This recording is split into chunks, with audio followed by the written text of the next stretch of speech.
How's it going, everybody? I'm the Canadian lad, and Disney Plus has just released one of the most talked about deleted scenes from Avengers Endgame. Prior to the release of Endgame, we already knew that Catherine Langford was a part of Avengers 4, but we didn't know exactly what role she was playing, and many of us predicted that she might be the daughter of Hawkeye. After the movie was released and nobody saw any scenes of Catherine Langford, the Russo brothers were asked about this and they clarified, saying there was too many ideas in an already overly complicated movie. We showed it to a test audience and it was really confusing for them. What we realized about it was we didn't feel an emotional association with the adult version of his daughter. Therefore, this scene was eventually cut from the theatrical version of the movie. Let's focus on this scene and you'll see some interesting details in the background. First and foremost, you see that little house just beside the grown-up Morgan Stark. We've seen it in the movie when Morgan Stark is introduced to the audience for the first time ever. And these are all the exact same surroundings, just in a different location, which is the Soul World. The entire scene is indeed emotional and shows us Tony's thought process after the snap. But there are some huge problems, and that's why this scene was cut. Morgan Stark was not sacrificed directly to the Soul World. Unlike in Infinity War, where Thanos directly sacrificed his daughter, who he parented and trained, shows up in the Soul World knowing what her father was up to and asked him, "Did you do it?" To which Thanos simply replies, "Yes," and it cost him everything. But in case of Morgan and Tony, she was not sacrificed at all. Neither was she all grown up at the moment of Tony's death. So the fact that Tony meets with the future version of his daughter makes less of a sense and just doesn't have the same depth as Thanos and Gamora had.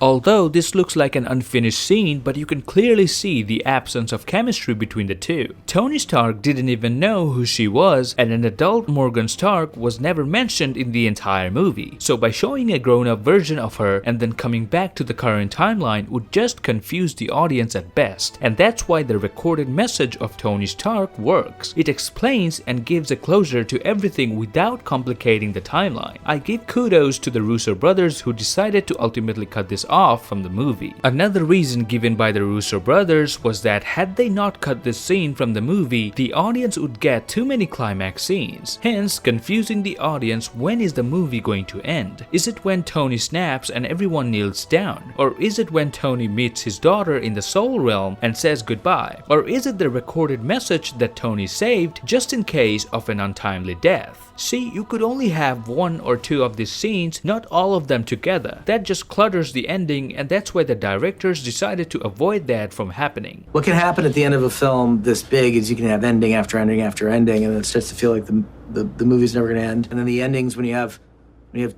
too many sequences in a row, you can dilute the value of each one of them. However, I'd like to mention one more thing, and that is when Tony says "I love you 3000" to his daughter, and the way he says it really takes you back again in that moment when Tony snapped and makes you realize the MCU no longer has anyone to fill his shoes. Iron Man is gone, and his farewell to his daughter really gives an amazing emotional closure. Overall, I'm happy this scene was cut, but I'm also happy to be able to see what Tony was thinking right after the snap, and how he was given a peaceful ending by none other than his own daughter. And that's it for today. Do let me know what your thoughts are on this emotional ride of Tony Stark. Up until then, grab the subscribe button and give this video a thumbs up. I'll see you lads in the next one.